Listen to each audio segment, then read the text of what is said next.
स्वयं आंखों देखी बात कह रहे हैं। तो एक बहुत माइंडेड आदमी मास्टर थे, वो शिष्य बने संपत्ति देखकर, और उन्होंने बहुत जल्दी प्रोग्रेस किया सबको हटाने का, और वो नजदीक पहुंच चुके महाराज जी की सेवा में। एक बनावटी श्रद्धा होती ना, संत सरल चित जगत हित, वो तो सरल चित होते। अब वो 24 घंटे में एक बार भांग छानते थे। संतों की अपनी अपनी मौज होती है, हाँ अलग अलग मौज होती। तो इतनी भांग छानते थे तो भांग में विष मिलाया, संखिया, और ऐसे रख दिया।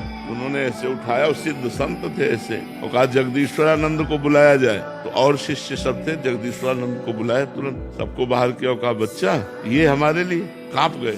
तो उन्होंने खप्पर में घुरा, हरि ओम, पूरा पी गए। उन्होंने कहा कि अरे गुरु जी, बोले पिलाने के लिए तो तूने रखा है। और 7 दिन पद्मासन में बैठे रहे, और रोज बुलाते उसको, कहते देख तेरे जहर का कोई प्रभाव पड़ा, देख तेरे जहर का कोई प्रभाव। और ये कोई नहीं जानता था। 7वें दिन कहा अब मैं अपना शरीर अपनी इच्छा से त्यागता हूँ, तेरे जहर से नहीं। जो ही उन्होंने संकल्प किया, पूरे शरीर में जहर फैल गया, पूरा नीला शरीर पड़ गया, शरीर छूट गया। उस व्यक्ति को देखा गया कि जैसे पानी आता है और दरारें पड़ जाती है ना मिट्टी में पानी जाने के बाद, ऐसे शरीरों में दरारें पड़ गई और मवाद चूने लगा।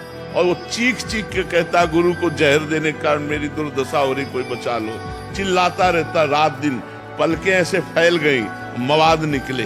वो दुर्गति पूछो मत, तड़प तड़प के रात दिन, हमें लगता है उस दिन से उसको नींद नहीं आई होगी, उस दिन से उसने चैन से भोजन नहीं किया होगा। संत द्रोह बड़ा भयानक है, ये सर्वनाश कर देता है। इसलिए चाहे गुरु भाई से हो या किसी अन्य संत से हो, कभी द्रोह न करे। वो गाली दे तो भी चरणों की तरफ ही झुके, संतों के चरणों की तरफ झुकने में ही मंगल है।